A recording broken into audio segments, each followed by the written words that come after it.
Bueno, pues vamos a dar comienzo al acto que nos ha convocado esta tarde, que es un motivo más de celebración, y es la presentación del libro el nuevo libro de poemas de Javier Puig.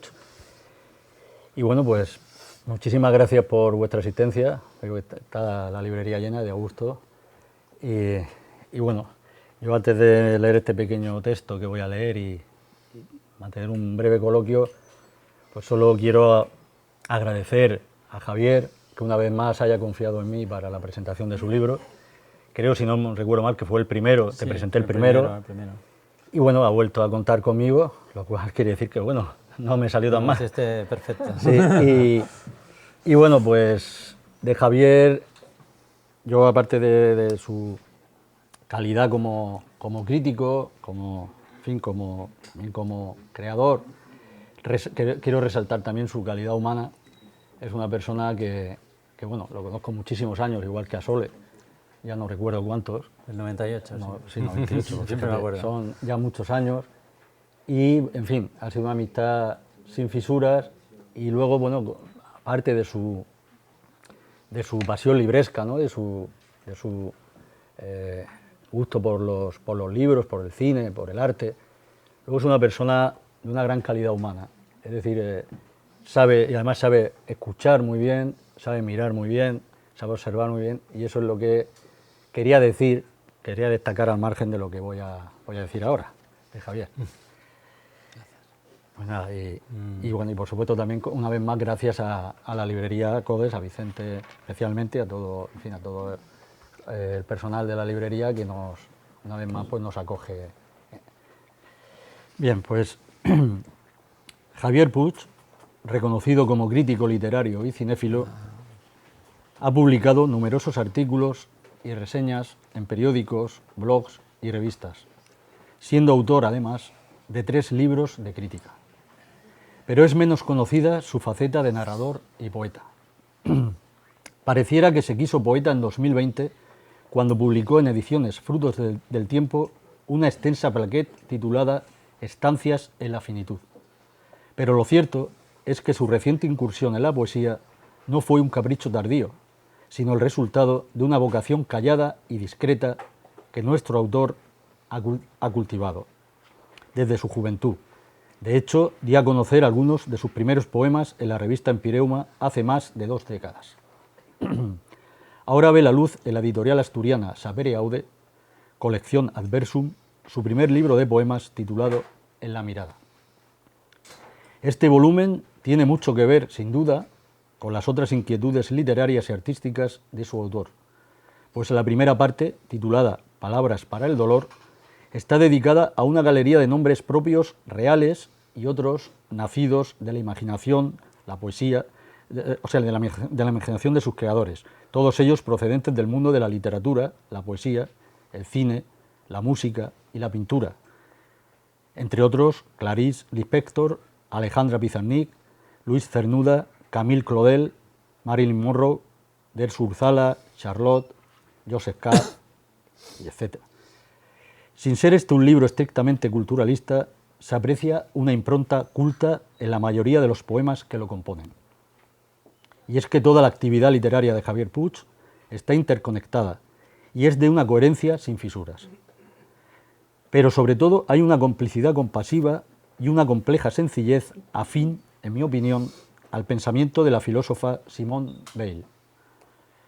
Los poemas de esta primera parte poseen un mismo tono entre melancólico y optimista, sustentado en la belleza, a pesar de la crueldad, la incomprensión y la muerte trágica que padecen la mayoría de los personajes a los que se dirige el autor, conciliando en un tono meditativo y serenamente incandescente el lado más sombrío de la existencia, con una esperanzada estética vital. La segunda parte, Los espejos de la mirada, está bien trabada en torno a 2 núcleos temáticos: la proximidad de los seres queridos y la interpelación a la otredad, desde un constante autoanálisis. Hallamos aquí altas dosis de autobiografía cotidiana, elevada a un estado superior de trascendencia, desde el diálogo elegíaco del autor con sus difuntos padre y hermano, hasta los momentos epifánicos con las nietas y la esposa. Y es que una de las características más perceptibles de este libro es la mezcla de sucesos íntimos con acontecimientos históricos relacionados con el arte y la cultura, sin recurrir a artificios banales, creando una geografía de la verdad y la lucidez reflexiva que no desdeña el impulso intuitivo y el fervor sensorial.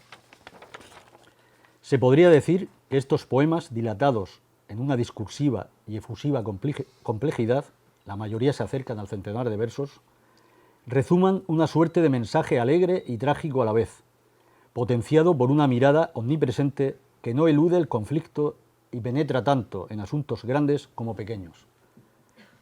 Javier Puig encuentra un fulgor distinto tanto en la multiculturalidad como en el microcosmos cotidiano, a través de un lenguaje que oscila entre el lirismo reflexivo y el apunte informativo, entre la connotación y la denotación. La escritura poética de nuestro autor es de una modestia elegante. Nunca desciende a una ferocidad pedestre ni recurre a recursos efectistas para potenciar la emotividad.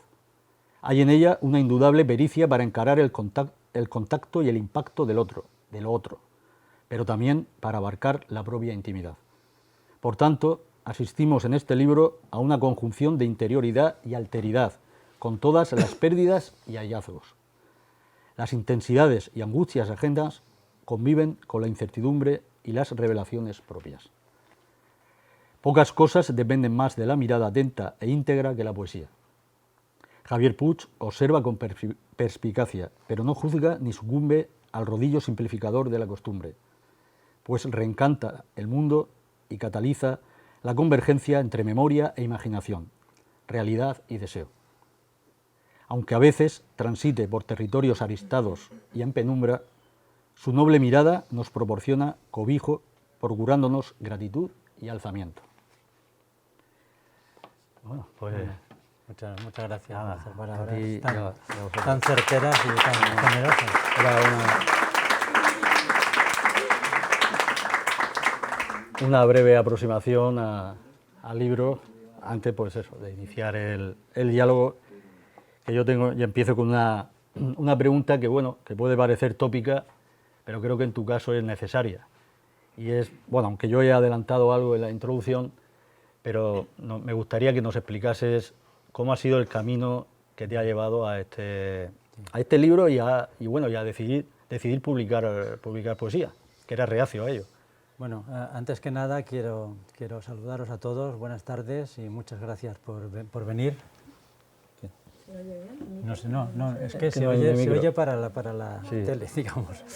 Vale. Entonces, bueno, muchas gracias también a Vicente Pina por acoger este acto, que ya es la cuarta presentación que hago aquí, y a la editorial Sapere Aude también por incluirme en su colección tan preciosa y preciada. Y bueno, en cuanto a tu pregunta, efectivamente, el recorrido ha sido largo, aunque no lo parezca, porque parece que soy un poeta tardío por las publicaciones, un escritor tardío en general, ¿no? Pero mi primer poema lo feché el 23 de marzo del año 81, porque entonces sí que fechaba los poemas, no como ahora. Y desde entonces he atravesado diferentes fases muy distintas. En principio, una fase en la que me dio muy fuerte por la poesía. Hasta ese momento solamente leía novela o filosofía. Poesía había leído bastante poca, entre ellas Miguel Hernández, eso sí. Y a partir de ese momento me recuperé en las lecturas. Leí muchísima literatura española del siglo XX, de la generación del 27, sobre todo, Juan Ramón Jiménez, y también escribí mucho. Lo que pasa es que escribía de una forma prácticamente privada, ¿no? Porque en realidad fue un amigo mío, Carlos, un gran amigo mío que murió hace 4 años, el que me enseñó el camino de la poesía, ¿no? Hasta ese momento yo no sé si quería escribir, seguramente que sí, pero no me lo decía a mí mismo, ¿no? Y entonces encontré ese camino, que fue muy fértil en su momento, y empecé a escribir de una forma muy corriente, pero prácticamente era una lectura recíproca de los dos amigos y algún amigo o amiga ocasionalmente más. Después de una fase de 7 o 8 años, acabé saturándome un poco de tanto de las lecturas como de la poesía. Necesitaba ampliar la literatura a través de otros géneros, como el cuento, por ejemplo, que me parecía de lo más afín. Y luego han transcurrido periodos en que he escrito muy poco, o a veces más, de una forma intermitente, pero he recibido 3 respaldos importantes, y 2 de ellos por ti. Bueno, si antes has hablado muy bien de mi persona, que creo que no me lo merezco tanto, de ti, ¿qué podría decir, no? Porque has sido el artífice realmente de que hoy esté aquí, de todo lo bueno que haya podido escribir, ¿no?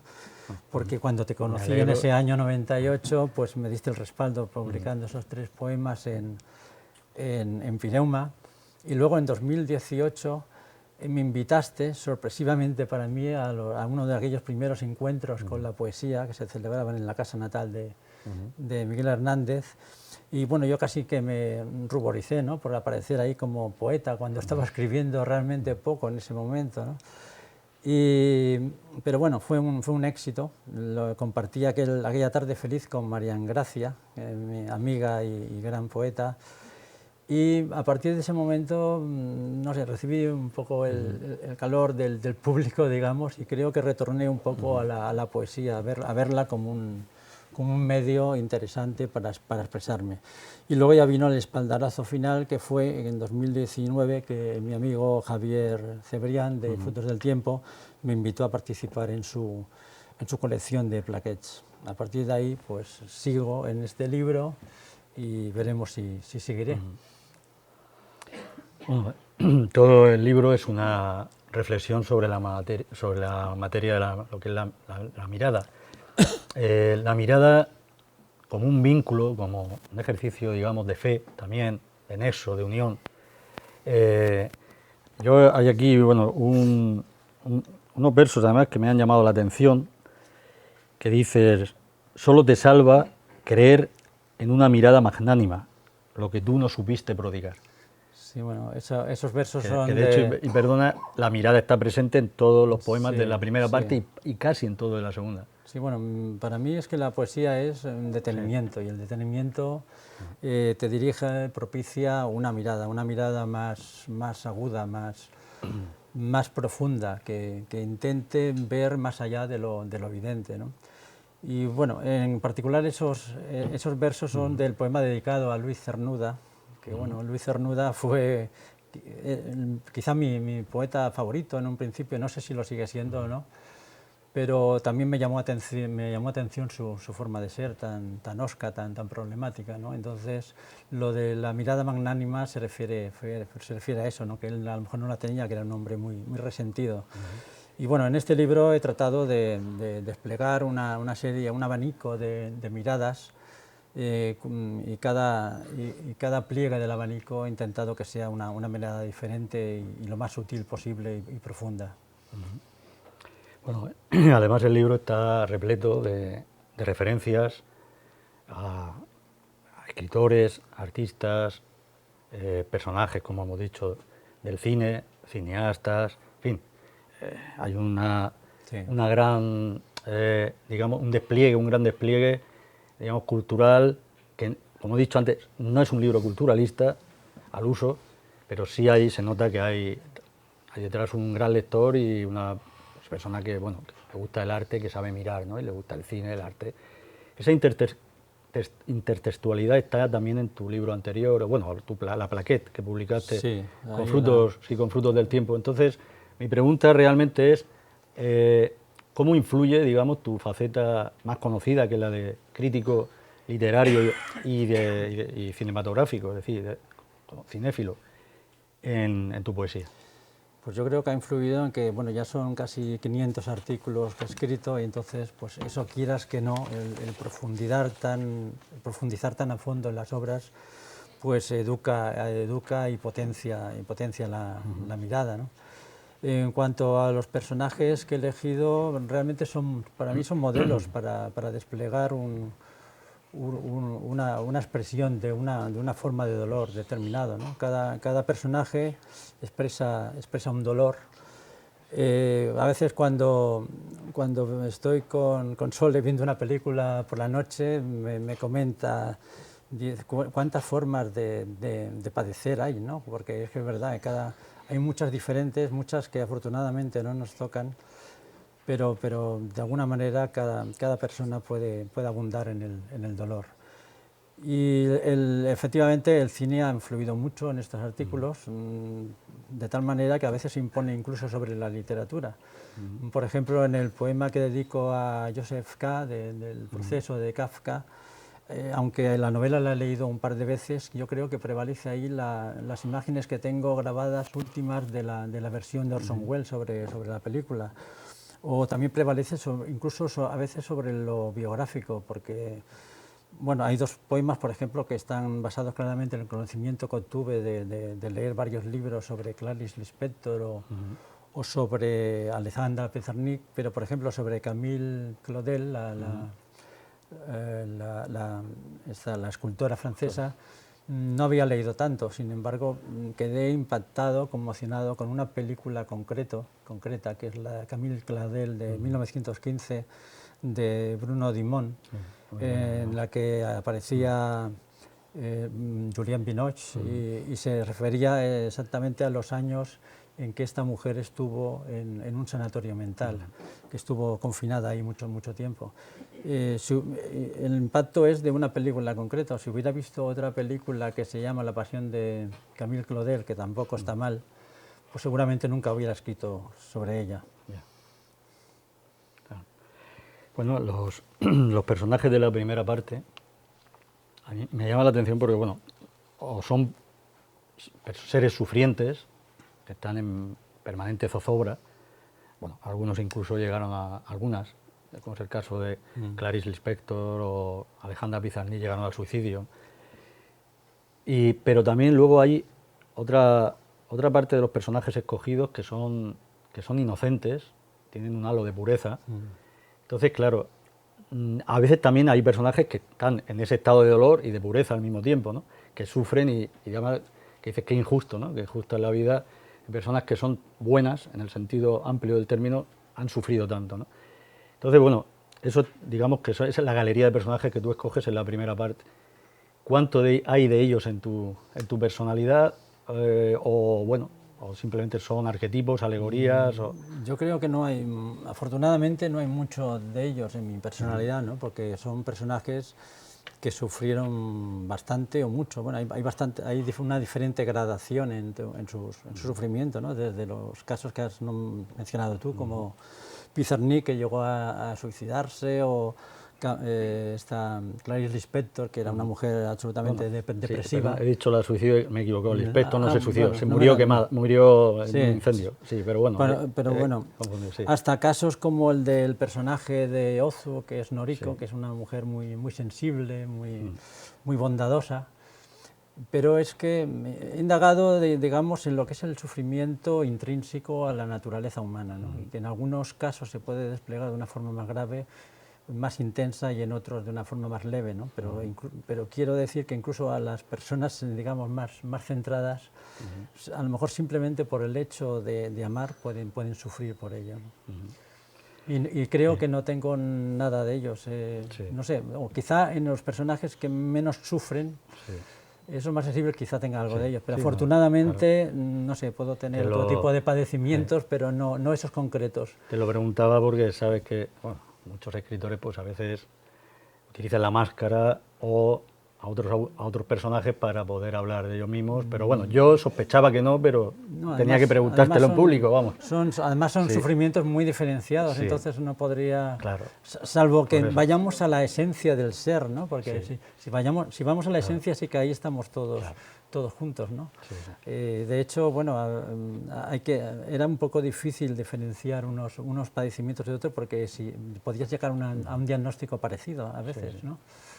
Y de hecho son poemas que a lo mejor son compasivos, pero bueno, también algún amigo me ha dicho que no sé, por ejemplo, en el de Alejandra Pizarnik le doy bastante caña, ¿no? Porque a lo mejor también en algún momento me da rabia que a lo mejor ese dolor podría haber sido evitable si se hubiera dirigido de otra manera, aunque yo Yo pienso... discrepo. No. Yo creo que no juzgas en ningún momento. No, pero bueno, no, pero bueno, sí. por ejemplo, Alejandra Pizarnik dice, no sabes amar, ¿no? Sí, pero... Porque no saber amar puede ser un diagnóstico de sufrimiento, porque yo creo que no saber amar es doloroso, ¿no? Sin embargo, la segunda parte es muy diferente. Ahí rindes homenaje pues, a tu familia, a tus seres queridos, y hay una búsqueda de la armonía, de la serenidad. De hecho, bueno, yo creo que lo consigues, y ahí pues está, digamos que repleto de epifanías cotidianas, esas epifanías que no son campanudas, grandilocuentes, que no dices, bueno, que son pequeños acontecimientos, pero que tú destacas y que conviertes en poemas.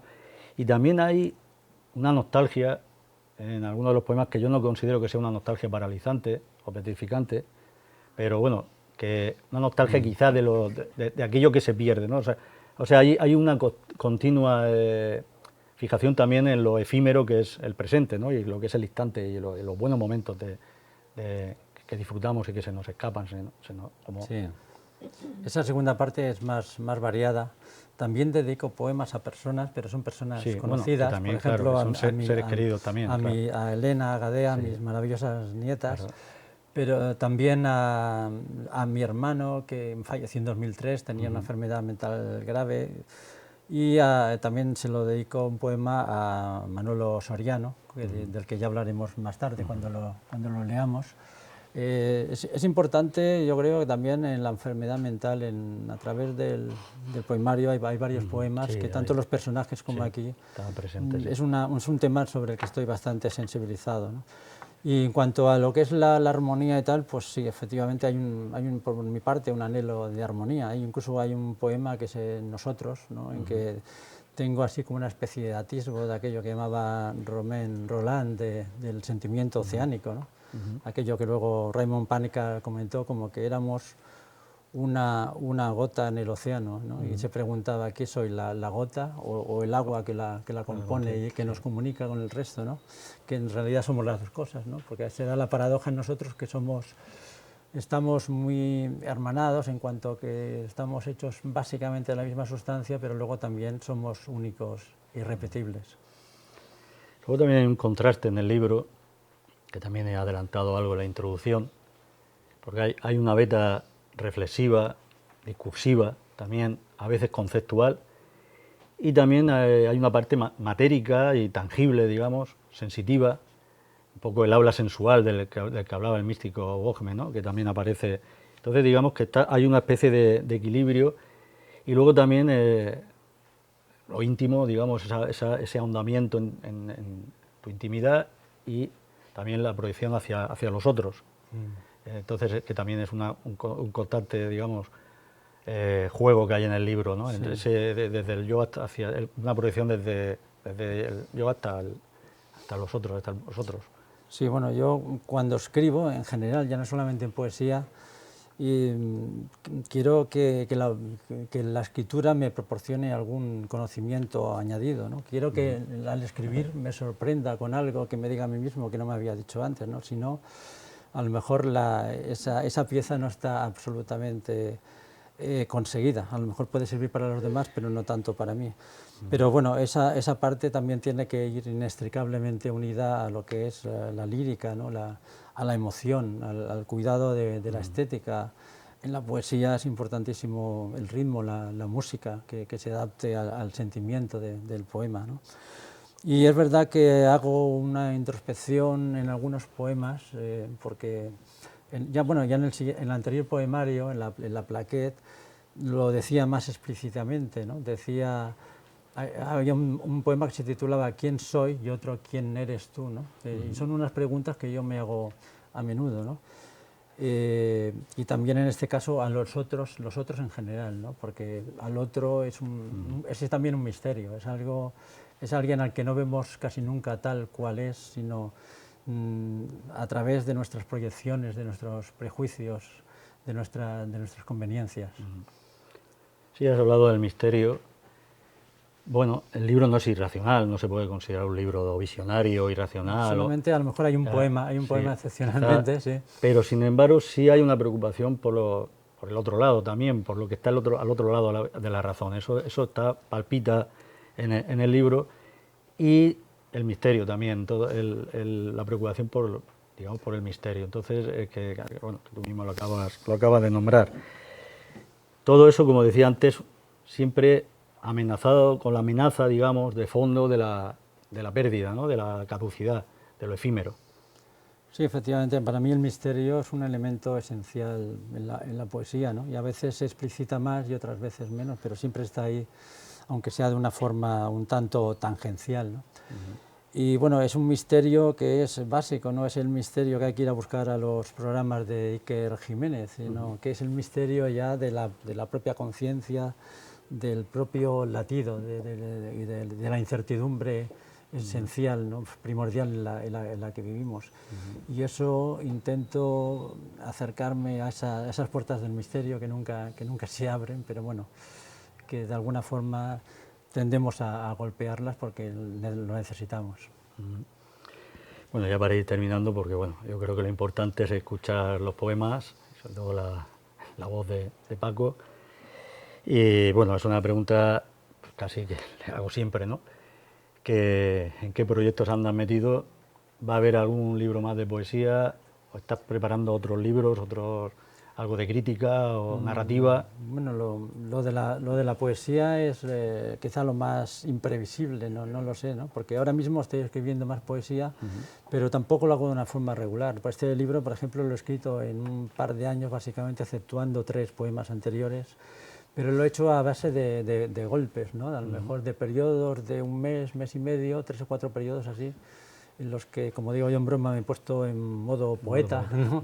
Y entonces he traducido todos los estímulos que recibía de forma que se pudieran expresar a base de este lenguaje tan diferente que es la poesía, ¿no?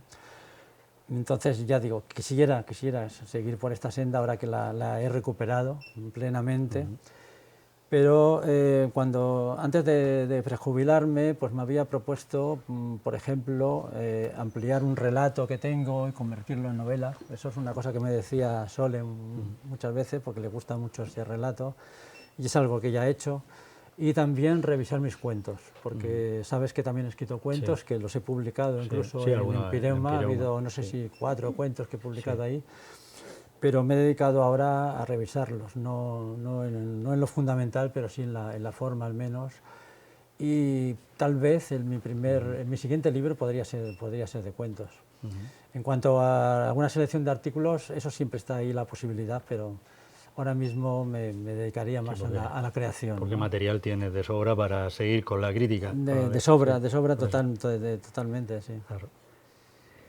Bueno, pues yo creo que vamos a dar paso ya hemos Paco hablado y del Jan. libro. Pues nada, pues muchísimas gracias, Javier, por tus aclaraciones. No, gracias a ti. Y vamos a escuchar ahora los poemas, que es lo que importa.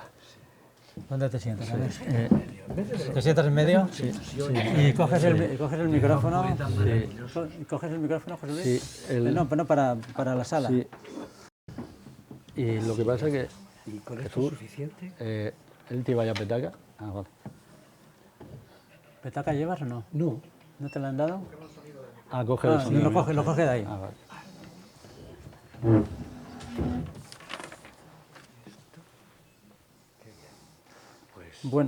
Bueno, pues te presento. Bueno, Hola, sí. Hola, buenas tardes. Bueno, pues he invitado a Paco y Jan porque, bueno, es un muy buen amigo, un gran actor, dramaturgo, y me gusta mucho cómo recita sus poemas, transmite mucha emoción y yo creo que los mejora. Entonces, bueno, le he dado plena libertad para la elección de los poemas. En principio solamente le había dicho que a ver si podía meter uno en concreto, porque había recibido ya 2 o 3 buenas comentarios de gente que les había gustado mucho, pero bueno, dio la casualidad de que me dijiste, sí, ya lo he elegido yo. Ya lo tenías elegido. Por lo tanto, la elección es plenamente tuya. Sí.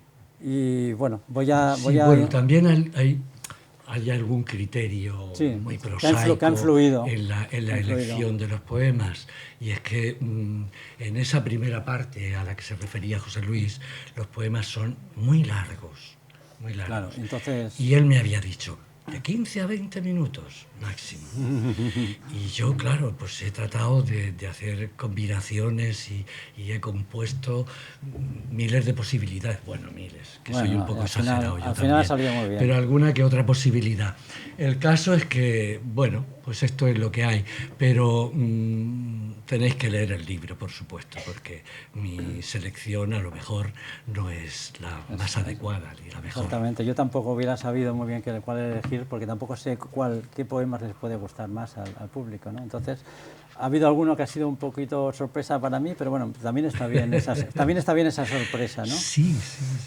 Y bueno, a lo mejor hay alguno que a ti te gustaría que recitara. Bueno, y que pero, no está pero incluido. seguramente sería alguno de los largos, con lo cual no es factible, sí.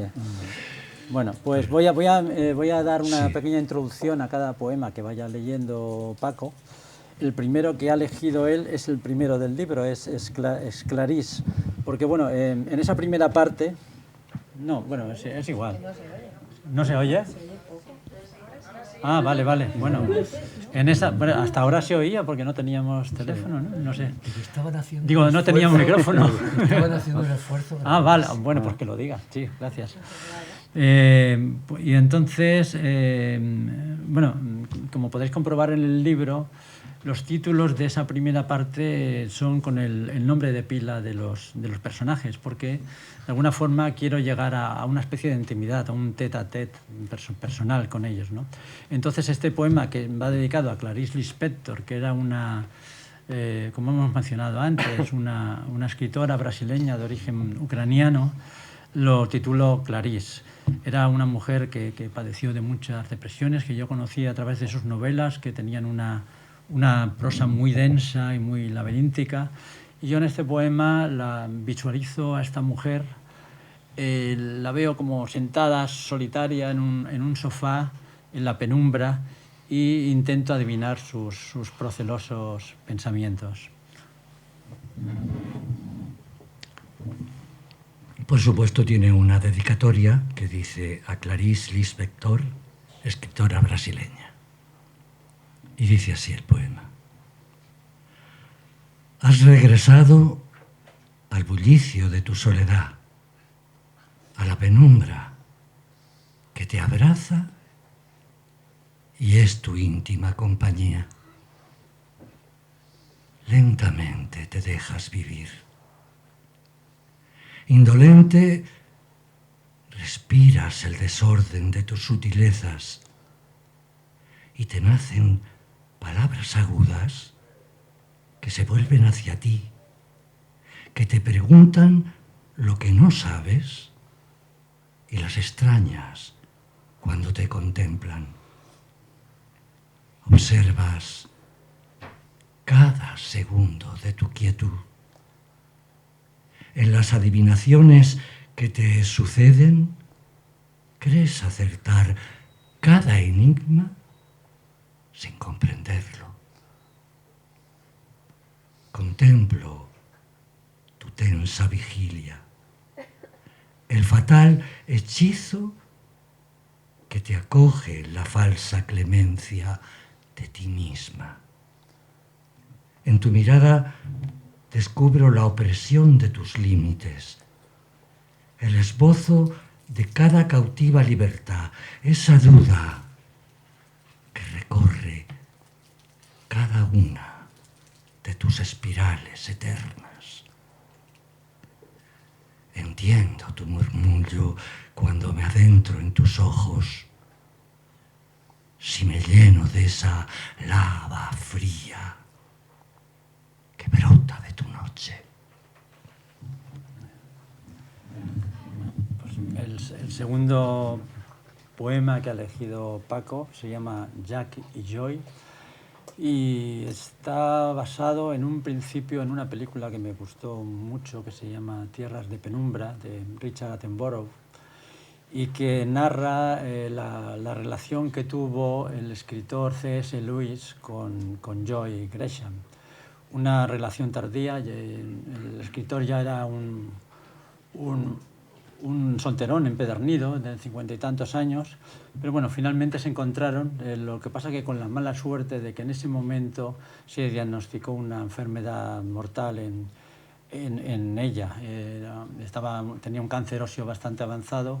Finalmente duró un poquito más, 3 o 4 años, pero bueno, ahí se juntó, por una parte, esa felicidad del encuentro inesperado, tardío, con esa situación de sensación de que esa dicha iba a ser tan efímera. También, bueno, aparte de la película, también me basé en el libro que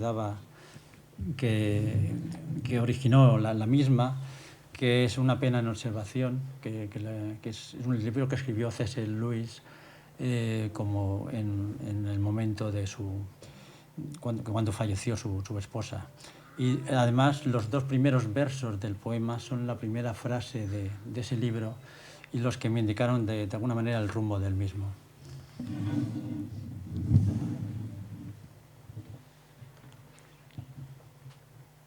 Nadie me había dicho nunca que la pena se viviese como miedo. Nadie me advirtió. Me abrí del todo para llenarme de aquella mujer que se me escapaba y que tanto amé sin saber cómo hacerlo. La recibía a través de su última luz, terminándose dentro de aquella piel que fue suya y fue de los 2. Nunca se aprende a vivir. Nos empeñamos en retener como presencia esos instantes que acogimos sorprendidos, casi incrédulos, porque dudábamos si pertenecían a un sueño. Momentos que recibimos con el júbilo de una merecida aparición, pero también con el temor de su frágil consistencia. Momentos que se interponen entre la precariedad que consentimos y la última soledad que nos aguarda. Después, solo nos dejan su estela, sobre la que poder dibujar amorosamente cada hiriente evocación. Con Joy alcancé un saber que era al fin gratitud, alegría, gozo, pero al que tuve que renunciar con la última lección que recibí, tan devastadora. Descubrí tarde que la bondad podía contener el sufrimiento, que la difícil dicha acaba por derribarnos dentro de nuestra débil alma. Pero me alegro de que entonces no pudiera separarme de aquella amada respiración a la que me correspondía servir con el impulso de mi nuevo nacimiento. Ahora, detenido, abandonado, oigo mi grito ridículo, perdiéndose por la sola respuesta de su eco. A veces exprimo tanto mi memoria que alcanzo ese lugar tan oscuro, que es el origen del deseo, el aliento primordial que vuelve a impulsarme por los lejanos lugares del devenir. Los implacables remolinos se tragaron aquellos sucesivos y queridos presentes. Me dejaron esta desvaída memoria como hiriente consolación. Ahora intento convencerme de eso que es tan verdad ahí afuera como erróneo en mis adentros. de algo tan obvio e inservible como que la vida sigue hacia adelante, dejando atrás fulgores y malos espejos, y que cada amanecer nos brinda, a veces, como crueldad, la ocasión de proponerle a los días una nueva pasión. Hoy vuelvo a escuchar el apagamiento de tu voz. Regreso siempre a ti, a tu imagen, que empieza a desvanecerse. Pero aún encuentro intacta la llama de tu heroica dulzura, la que alzabas sobre tu lucha dolorosa y con la que ahora iluminas las palabras que me dejaste, las que medías con tu emoción para que pudieran llenarme de ti en tu futuro sin voz, en la honda oscuridad que crecería en mis pensamientos. Hoy aún puedo sentirte. No te vayas. Seguiré abrazado a la ausencia que ocupas en mí, a esa imagen que transparenta a la vida, la viva estela de tu alma. Muy bien. Bueno, el siguiente poema que ha elegido Paco se llama Escribo, y es uno de esos poemas recurrentes en los que procuro no abusar demasiado, pero en los que me sitúo, digamos, ante la página en blanco e intento ver a través de ella mi interior, ¿no? Que al final las palabras que vayan surgiendo vayan revelando mi interior desconocido, esa pregunta que decía antes de quién soy yo. Me viene muy bien que digas algo de poema a poema. Para descansar. Para coger el sueño. No, porque cambiar Del tono. Cambiar, Sí. cambiar el personaje. El registro, así. Sí, cambiar el registro, cambiar todo. Este no tiene nada que ver con lo que acabo de hacer hace un momento. Y me gusta tanto como el otro, pero es diferente. Dice así. Escribo mi débil verdad, la impericia con la que aún vivo algunos atardeceres, el discreto trasiego de mi confluencia con el mundo. Atiendo el tenue sonido de lo próximo, su expansión por mi cálido retraimiento. Trazo los contornos de una realidad propicia y no borro los delatores signos que la imploran. Desde el verso concibo los confines auspiciados, la resonancia de lo primordial. Y del retrato sincero de mi reflejo se resume una extrema coincidencia, la rebasada amalgama de mi querer. Describo la sustancia sin muerte, la claudicación sin derrota. Y anoto los pormenores de lo inconcluso, el amplio deseo que me impulsa, el creciente fundamento de quien creo ser.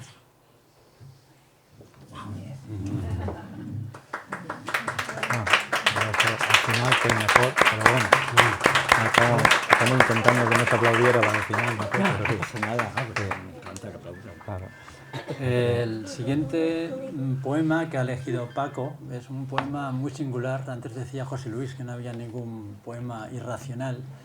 Este sí que lo es de alguna forma, parece que es un poema así escrito Que infusamente. sí, he dicho que no era Sí, sí, sí. racional, pero sí que No, había no, sí. un toque, sí. Y es un poema muy extraño, de tal manera que ya lo tenía listo para mi plaquet, sin embargo no lo incluí porque era como algo anómalo, como si no fuera mío, ¿no? Entonces es un poema un poco misterioso, ahora sí que he decidido incluirlo, pero sin embargo también hay otra cosa misteriosa y es que no lo he retocado en absoluto, ¿no? Como si hubiera recibido órdenes de no hacerlo. Porque hay otros poemas que sí que los he retocado bastante, no en lo fundamental, pero sí en pequeños detalles y al final me salvó el gong de la publicación para no volverme loco. Pero sin embargo este no sé por qué no lo he retocado en absoluto y es como una especie de alucinación en la que me veo fuera del espacio, del tiempo, fuera posiblemente de la vida y en fin, ahora lo escucharéis. No es hoy. Parece que ahora no es hoy, que estoy dentro de un vacío, circunscrito en una hondura inexistente, establecida sin sitio en el tiempo. Parece que no me acompañan ni el ayer ni el mañana, que estoy en el no estar, ocupando una inubicable cápsula. Vivo en la vía muerta de unos instantes que largo tiempo me esperaron. Ya no soy yo, sino el fingido suceso, lo que pasa a través de esta mente meramente receptiva. Y no percibo mis límites, ni el hueco de mis próximos pasos. Sin lados, me siento infinitamente esparcido, adherido a la totalidad. Desde aquí abarco todos los puntos del espacio reflejados en un centro que anula las distancias. Todo ha alcanzado su lugar y todo, después de haber sido vida, existe. Allí, donde no hay miedo, donde está prescrita la definitiva pausa.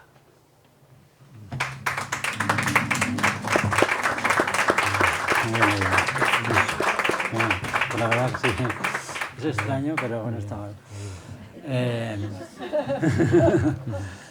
Vamos a ver, el siguiente poema se titula Una estampa del tiempo. Es este el siguiente, ¿no? Este bello secreto. Este bello secreto.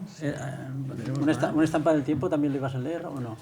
Ay, sí, Sí, vale, pues Una estampa del tiempo, que es uno de los dos poemas evocativos que están incluidos en el libro.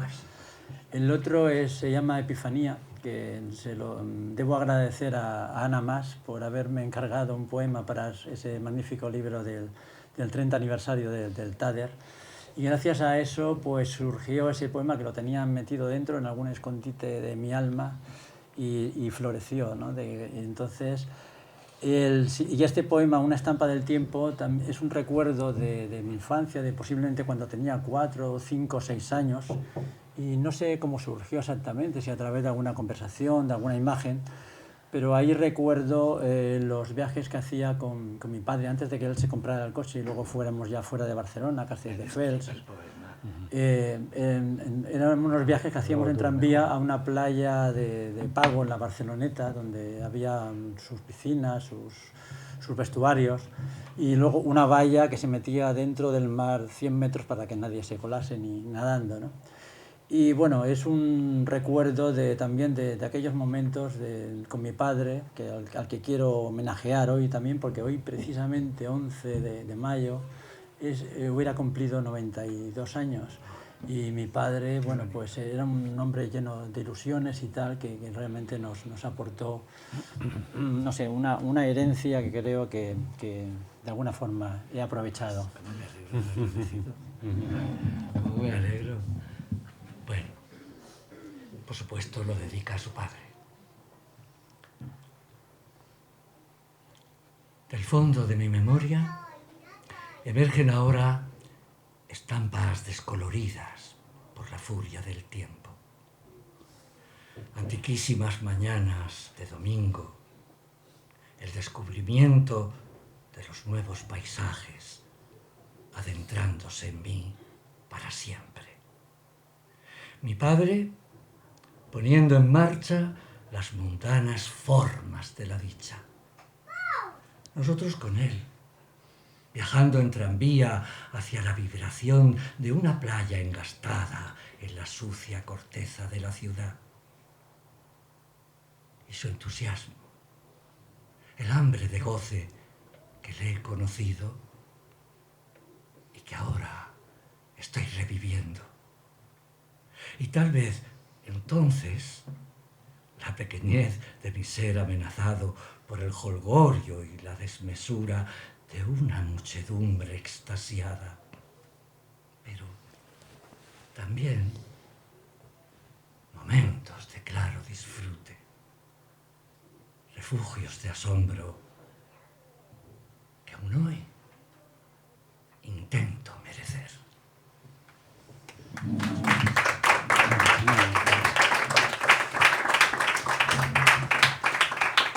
El siguiente poema se titula Este bello secreto que no cansa.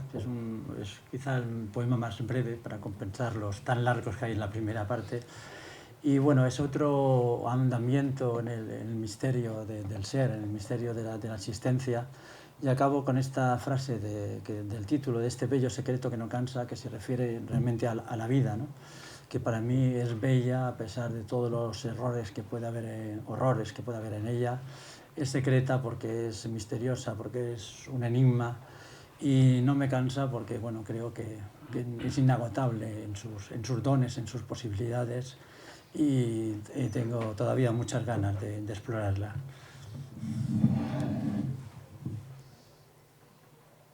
A veces soy un extraño para mí, y no porque no pueda predecirme, sino porque me busco desde muy atrás de mi mirada, porque no me veo sino como el transeúnte tenaz que persiste en recorrer la minuciosidad de sus escenarios, o como el que se pregunta en el más acá de lo inmediato, ¿quién lo inquiere?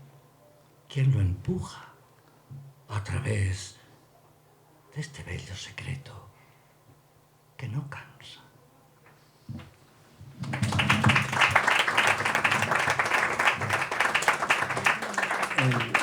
El siguiente poema se titula Ya es raro, es otro poema así, intimista, introspección. He visto que Paco se ha decantado bastante por este tipo de poemas.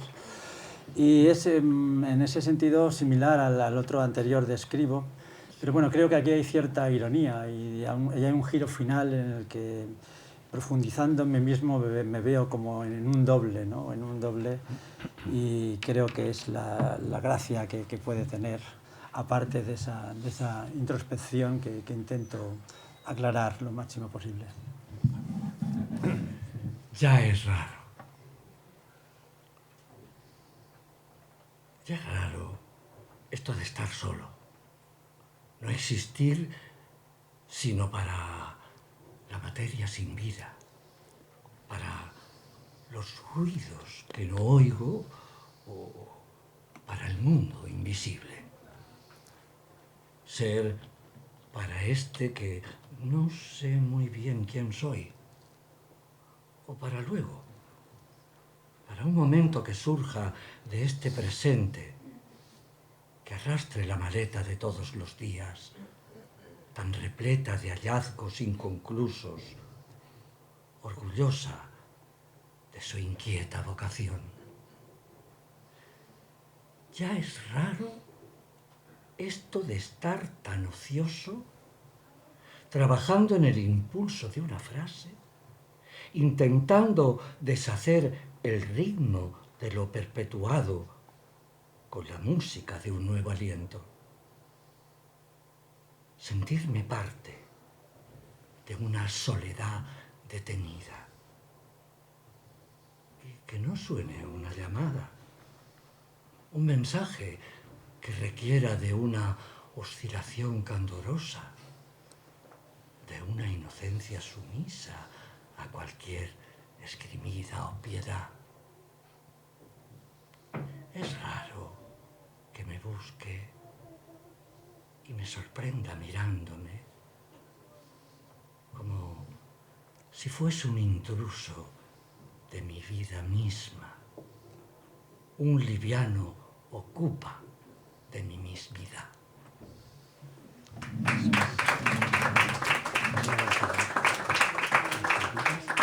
El siguiente poema se titula Las heridas, es el último del libro. Una vez publicado el libro, en algún momento casi me he arrepentido de ponerlo al final, porque es como si le pusiera un final infeliz al libro, ¿no? Porque hablo de las heridas que todos padecemos, pero sobre todo desde el punto de vista de aquellas heridas que dañan a las personas de tal manera que se rebotan y generan en ellos hostilidad hacia los demás. Entonces, pues bueno, este es el poema, no quiero decir nada más sobre el tema. Claro. Y además es muy cortito. Por donde quiera que vas, allí donde escuchas, entra en ti la noticia de una herida, del calambre que produce en quien celosamente la mantiene despierta, el reiterado respingo, que es agresión propia, la disculpa para no acometer la paz, para volver a incendiar al otro con las llamas de uno mismo, para que se queme otra vez la piel reverdecida, aquella que pugnaba por esquivar el camino exhausto y la cruel ofuscación.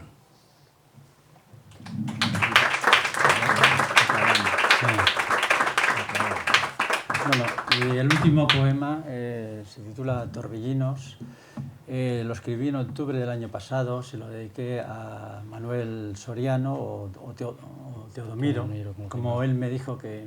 Yo le pregunté cómo pongo la dedicatoria, me dijo Teodomiro. Y lo puse así, se lo di a leer, me parece que le gustó. Y bueno, con Teodomiro, con Manolo, tuve una relación bastante singular porque fue muy pocas veces presencial, directa, personal, y fue sobre todo a través de Messenger. Él se ponía en contacto bastante a menudo conmigo, a lo mejor 6 o 7 veces por mes. A mí jamás me molestó porque además era una persona súper amable, siempre me preguntaba primero cómo estaba, luego qué estaba haciendo y ya luego finalmente me hablaba de sus proyectos, que eran muchos, de sus creaciones, porque era un creador feraz. Y bueno, me gustaba ese tipo de relación que tenía con él, aunque por otro lado a través de Facebook recibía el impacto de sus cuadros. Cada cuadro que veía era como un dolor para mí, porque esta segunda parte del libro la he titulado Los espejos de la mirada, y cada cuadro de ese Manolo era realmente un espejo de su alma, de la parte interna más caótica, más procelosa. Entonces, finalmente me vi obligado a escribir el poema. Intenté en esos versos describir y comprender un poco su mundo, y en los últimos 4 versos también, de alguna forma, afirmarlo, afirmar su visión tan lícita y tan genuina. Estos días he estado revisando mis últimos mensajes con él y qué casualidad que el día 30 de marzo me decía que pretendía ir a la presentación del último libro de Muñoz Grau, que está aquí, y me decía, dice, bueno, eso si el barco no cambia de rumbo. Finalmente el barco parece ser que viró totalmente, cambió de rumbo, y esperemos que sea hacia mares más luminosos y tranquilos.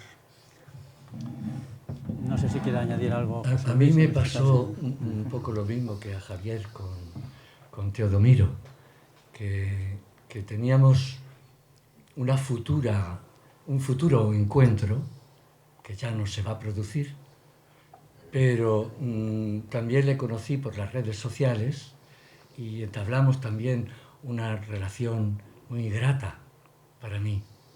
Entonces he querido recitar este poema por hacerle un homenaje, porque para mí fue muy grata, repito, esa relación con él.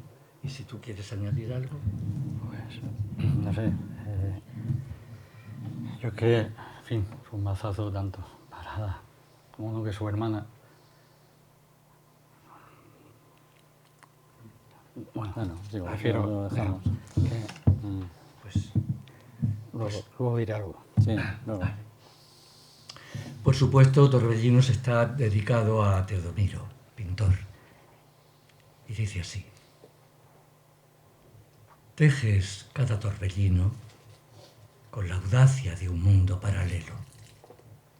Sigues las ciegas prolongaciones que se buscan, entrelazándose en el desorden de un laberinto salvaje.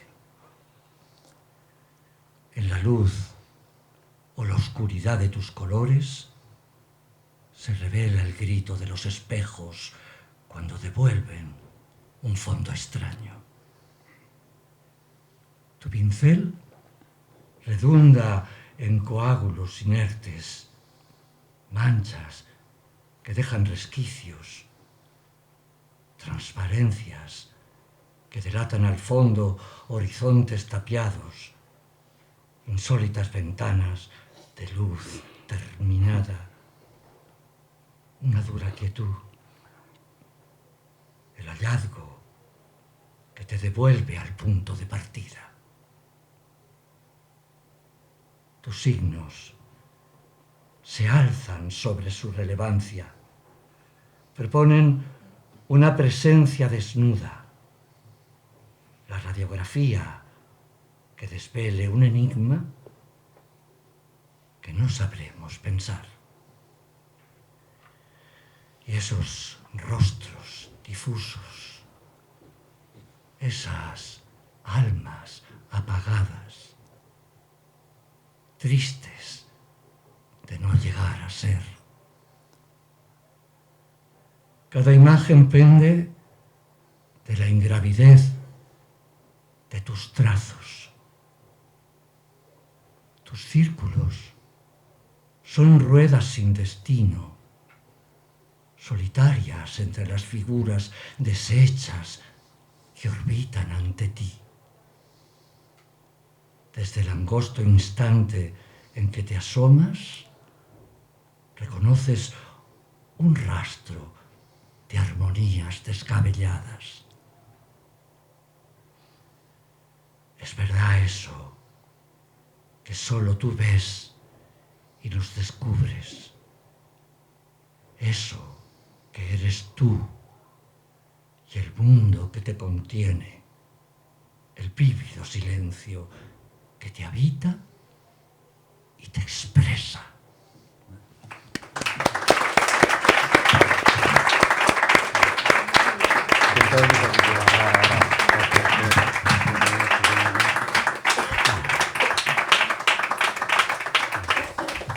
Pero más, que antes no había podido hablar.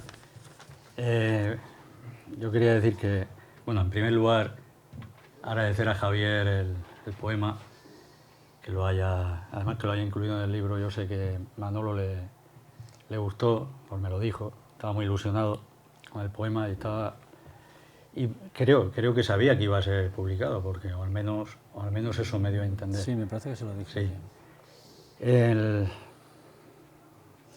día 10 de abril, creo que fue 10 de abril, él murió el 12, me llamó por teléfono y habíamos quedado para el día 13, precisamente, para vernos y hablar de una exposición que él quería hacer en septiembre y A mí también me habló de eso. intentaremos, vamos a hacerla entre Ada y yo y, en fin, y con la ayuda de todos los amigos que puedan sumarse a la causa, Haremos la exposición probablemente en septiembre si se puede, porque hemos recogido todos sus cuadros y todas sus láminas, en fin, tenía un material inmenso, cuadernos de pintura, etcétera. Irá acompañado con un libro. Bueno, él se quería a sí mismo llamar poeta, escribía, eran interpretaciones de sus cuadros realmente, eran destellos, eran fulguraciones, pero bueno, quería publicar un libro que iban textos anexos a los cuadros, con ilustraciones de los cuadros de la exposición que quería hacer. E intentaremos también que salga ese libro, con un pequeño catálogo. Y en fin, pues eso, que no fue una pérdida que no esperamos en absoluto, porque no estaba enfermo, y en fin, haremos lo posible pues, para cumplir su deseo. Y muchísimas gracias.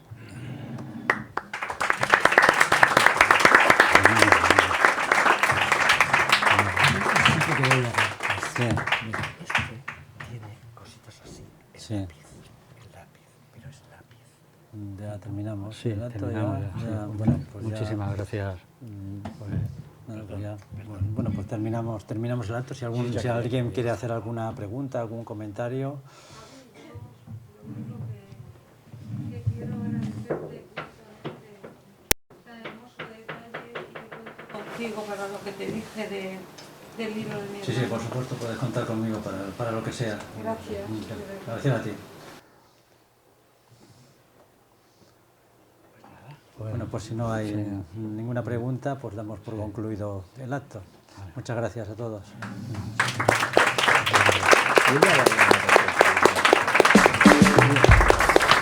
Porque era un grueso.